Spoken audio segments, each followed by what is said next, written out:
Dear future AI artists, and welcome. If you want AI to generate the images you envision, mastering prompts is essential. In this section, we will talk about what is prompt, how to write prompt, how to get prompt from images, and more. When training AI, we collect a large number of images as training material, and then label these images to teach the AI what's in them. For example, a picture of a golden retriever would be labeled with retriever and golden hair. After learning from many such labeled images, the AI identifies common features, like having 4 legs, being furry, and having golden hair. When you input a prompt, the AI starts with random pixel noise and processes it to create an image that closely matches the prompt. You can think of this process as denoising. It's like sculpting a statue from a block of stone. The final statue depends heavily on the training material used.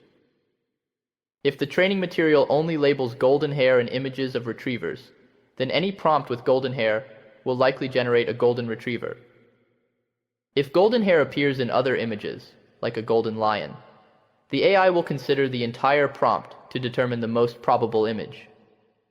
If you've used third-party Stable Diffusion models before, you might have noticed that prompts like person often result in an image of a young woman. This happens because those models have a lot of training material featuring young women.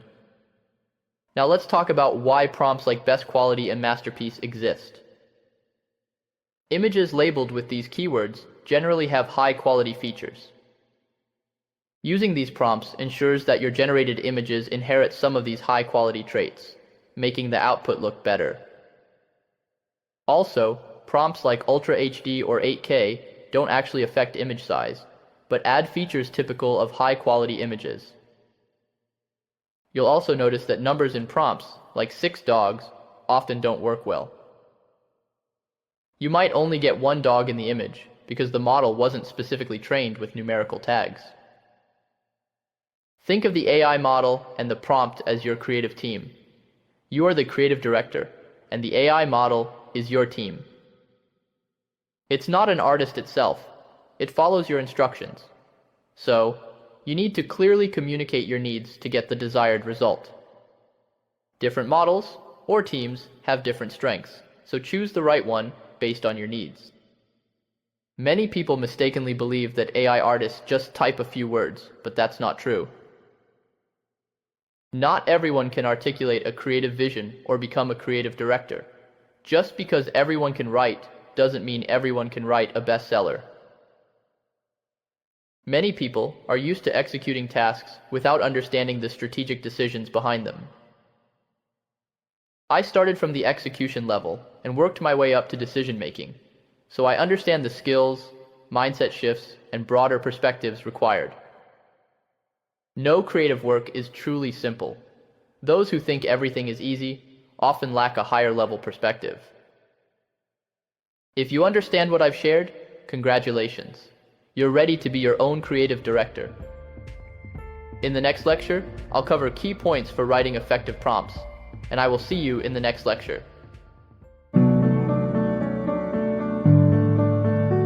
Hello, future AI artists. Welcome to today's lecture. Today, we're going to talk about how to write prompts. In a nutshell, a prompt is like a set of instructions telling AI what to draw. A good prompt should use the most concise language to describe the clearest image content possible. I don't believe in just giving you the answers. That's not the best way to learn. Let's think this through together. For example, let's look at this image. If I asked you to describe it, what would you say? Most people might say, "It's just a dog on a grass field." Well, they're not wrong, but if we only describe it like that, we're leaving a lot of things up in the air. What breed is the dog? Is it a Labrador or a Samoyed? What's he doing on the grass? Is he lying down or running around happily? What season is it? Early spring or late fall? Let's take a step back from AI for a second. Imagine you're a creative director or art supervisor. If you gave your team members these vague instructions, what would they think? Would they know what to draw? Would they understand the message the image needs to convey? Maybe the original request came from a pet food company wanting to show how dogs become healthy and lively after eating their product. In that case, don't you think the lighting and atmosphere of the image matter? Or what if your client is a children's book publisher looking for a hand-drawn style? Would a photorealistic image be appropriate? The same goes for AI. If you give it a vague prompt, all these unspecified details become random factors. Remember what we learned in our last lecture. You don't even need to generate an image to guess how many possible outcomes there could be. And what are the chances of accidentally getting the result you want? If you're seriously thinking about all this, congratulations! You found the best way to learn about prompts. It's all about thinking critically. This is way more effective than me just telling you the prompt structure. As the famous art historian and philosopher Ananda Coomaraswamy once said, "The artist is not a special kind of person, rather each person is a special kind of artist." Of course, you can keep thinking about this. Besides the factors I've already mentioned, what other uncertainties might affect the image? Alright, I hope you've got a handle on this self-reflective learning style. To save time, I'll switch to a more direct teaching style for the rest of the lecture. The instruction "a dog on a grass field" can be broken down into subject plus environment. To make it more comprehensive, we can add these elements. Remember, when crafting your prompts, think about all the details that make up the image you want to create. The more specific you are, the better results you'll get from AI. There's a lot of content on this page, so as usual, I've put it in the course resources folder. Don't forget to download and check it out later. About the structure I've written, you don't need to copy it word for word. Think of it more as a way of thinking. It's there to help when you're stuck for ideas. Let's talk about diffusion models. This includes Stable Diffusion 1.5, SDXL, or Flux. They're all part of the diffusion model family, so what we're learning today applies to all of them. And get this, the thinking skills you'll develop here won't just help with AI image generation. They'll be useful in other areas of your work too, especially if you're already in a management position. When you're looking at this graph, keep these points in mind. Rule number 1, you don't have to follow this structure for every prompt you write. It's not like you can't generate good images without it. You might see some amazing images online with super simple prompts, maybe even just one word. Or you might see great results from long, repetitive, messy prompts. But these are like telling the AI, "I have no idea what I want, you figure it out." It's like tossing the decision-making to the AI and hoping for the best. The downside? You won't feel any sense of achievement or ownership over what's created. You might end up like those folks who think AI art is just random keyboard mashing. To those people, I'd quote from Grady Booch, "A fool with a tool is still a fool, but a wise man with a tool becomes a master." Rule number 2. The order of your prompts affects their weight. Prompts at the beginning and end have the highest weight. For example, if medium is at the start, it gets top priority when the AI generates the image. Artist at the end also has high weight, but slightly less than medium.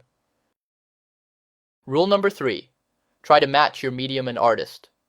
If your artist is Van Gogh, but your medium is photograph, then your result might randomly lean towards one or the other, depending on the AI model you're using.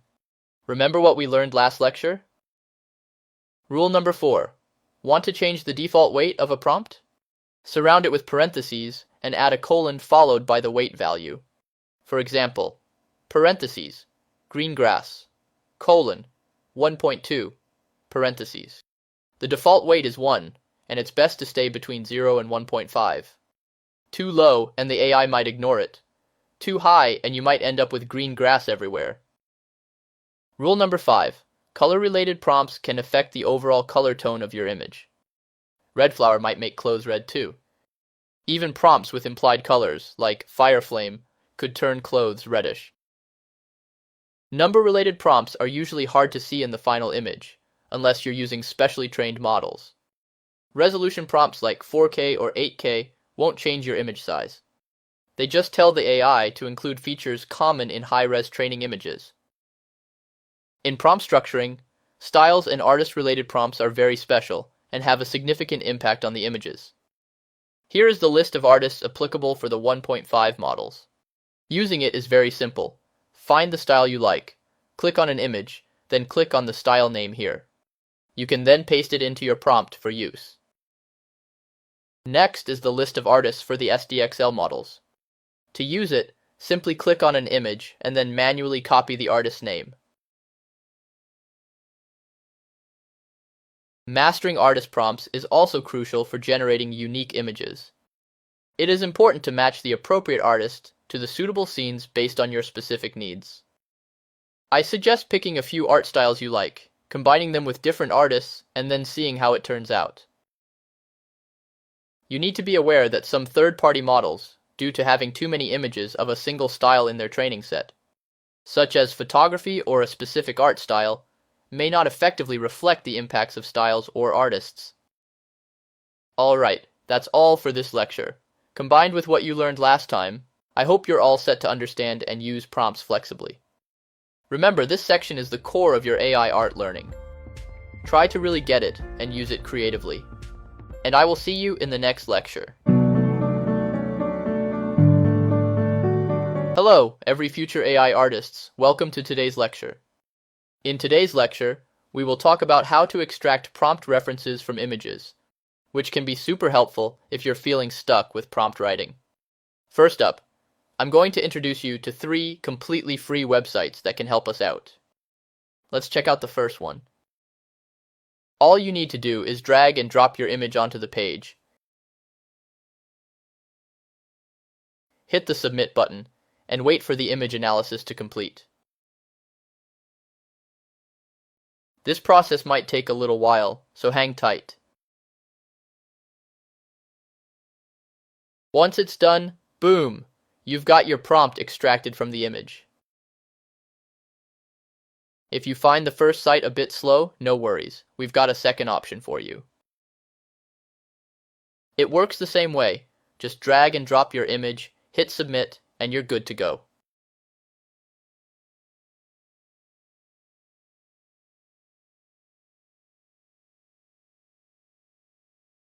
The third option has a slightly different interface, but the process is the same.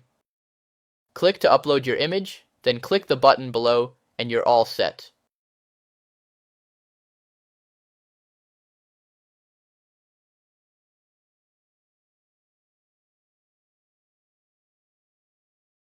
As a bonus, I'll mention 2 more websites.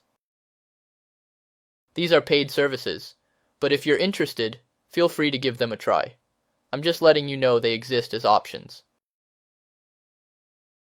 Here's the thing though, while extracting prompts from images is pretty straightforward, I really hope you'll use these extracted prompts as references rather than relying on them completely.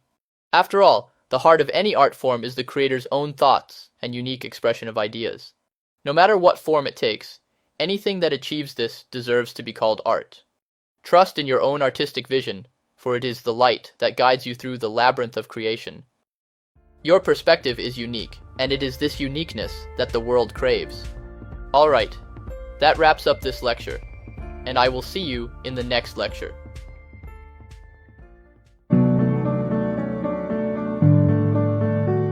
Hello, every future AI artists, welcome to today's lecture. Remember how we talked about using images to create prompts? Well, today we're going to switch it up and chat about how to use good old words to generate some killer prompts. I'm going to show you how to use ChatGPT to whip up some pro-level prompts. And don't worry, this trick works with other big language models too, like Claude. Oh, and for those of you who can't get your hands on ChatGPT, I've got some other cool tools up my sleeve. Trust me, everyone's going to have a blast with this lecture. Alright, first things first, let's fire up ChatGPT. I'm guessing most of you are already familiar with this tool, so I won't bore you with the basics. Now here's the juicy part. Regular ChatGPT won't cut it for what we're doing. But if you use this super duper prompt I've cooked up just for this course, you're in for a treat. You can throw in a single word or a whole request, and it'll analyze your needs like a pro director, figure out what you're really after, and keep polishing until it spits out a tailor-made prompt just for you. This isn't just some random low-quality prompt.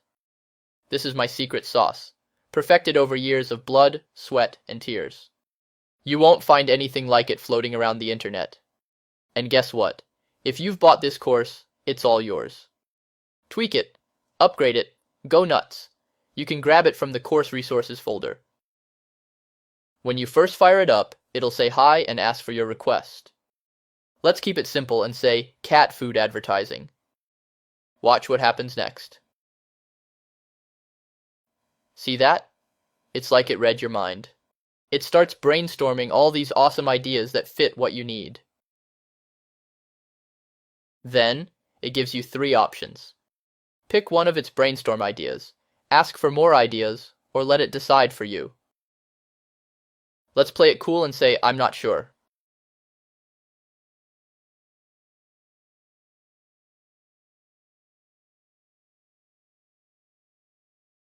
Check out its response. It went with happy healthy cat, and then went all pro on us with visual composition tips. It keeps building on the idea until you've got a final image description. At this point, you could totally feed this to DALL-E 3 or Midjourney and be good to go. But wait, there's one more thing. It keeps thinking until it gives you a pro-level prompt for diffusion models, complete with matching negative prompts. It's like it took my lecture and aced them. Oh, and get this. I designed this super prompt with all you international students in mind. No matter what language you use, it'll spit out an English prompt in the end that diffusion model understand. Let me show you with Japanese. I'll change the request to future city in Japanese.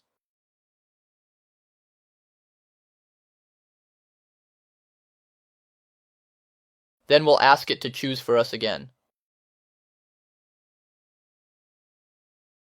See?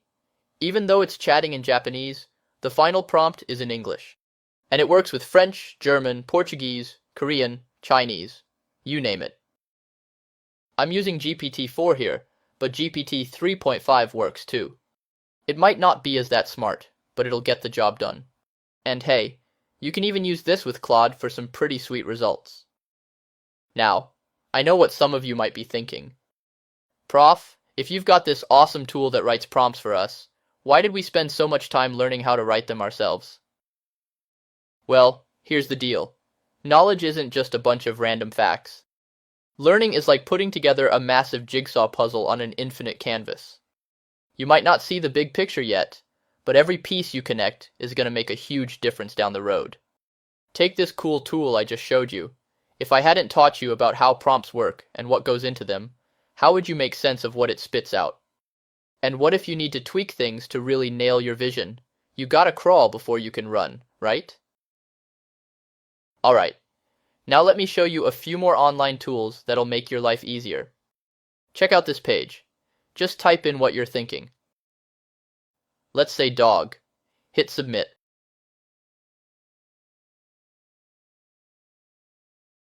And you've got yourself a prompt. These can be great for inspiration. If that site's moving like molasses or acting up, no worries. I've got a backup that works exactly the same way. Now, this next site isn't about auto-generating prompts, but it's got a goldmine of reference material. And the best part? Everything's got a little picture to go with it.